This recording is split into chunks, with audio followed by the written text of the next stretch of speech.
For a long time, I used to act like I didn't have emotions. Not because I didn't feel them, but I actually felt things every day very deeply, but because showing emotions felt very unsafe and weak to me.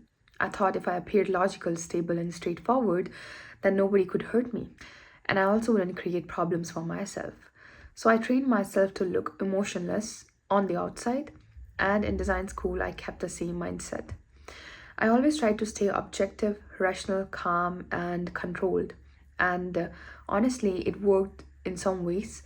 When you don't attach yourself emotionally, you don't get disappointed, and you just do the work, submit it, and move on, It's like another checklist. And but I realized at some point I started noticing something strange, that the project I loved the most were the ones where I actually allowed myself to feel something. Emotions like curiosity, excitement, and even a bit of frustration. I remember this one 3D animation project, or I would say 3D short film project we had to do, and it was based on a movie Space Odyssey. I don't know if you know, it's a very good science fiction classic, and I was obsessed with it. And because I cared so much for it, I almost made the entire short film by myself, even though I was in a group. And not because I had to, but because I genuinely wanted to. And that's when it clicked to me that emotion wasn't making me biased, it was making me better. And I'm not glorifying that you have to do all the work in the group projects, but I'm just saying that how your way of thinking and your way of seeing things changes when you really love something, when you really enjoy something, when you really feel something for it. It shows that it matters to you. That's what I'm trying to say. So no glorification for working alone in the whole group project and giving grades to your teammates. No, don't do that.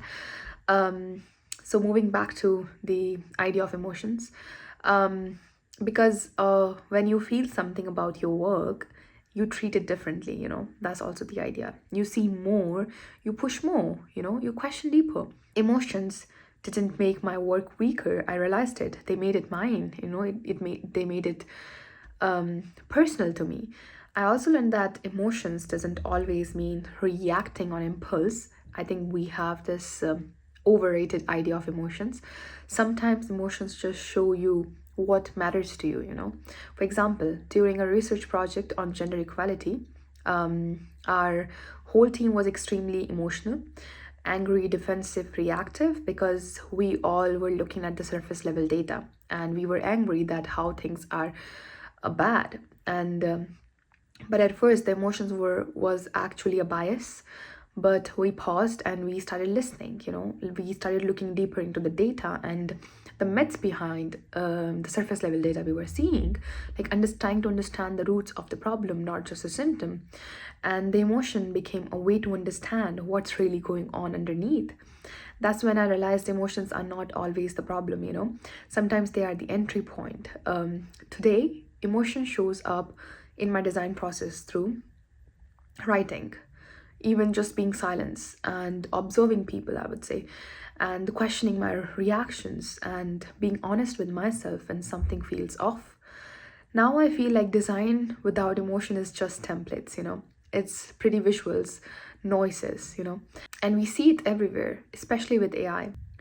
And even with design trends that look perfect but feels empty, I think now in this century, emotion is exactly what we need to bring back. Not dramatic emotions, not overreacting, but emotional awareness. That's what I mean. In terms of curiosity, empathy, sensitivity. These things help us design with meaning, not just aesthetics. And I'm not saying design has to be emotional for everyone. I'm not trying to tell people how to work. I'm just sharing how it feels for me, how emotion slowly became one of my tools, not because someone taught me, but because my own mind showed me that design loses its soul without feelings, like the way we do as humans.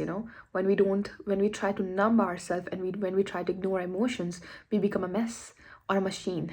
you know and honestly, I think in a world full of AI and speed and efficiency, emotion might be the only thing that keep us human as designers. Thank you.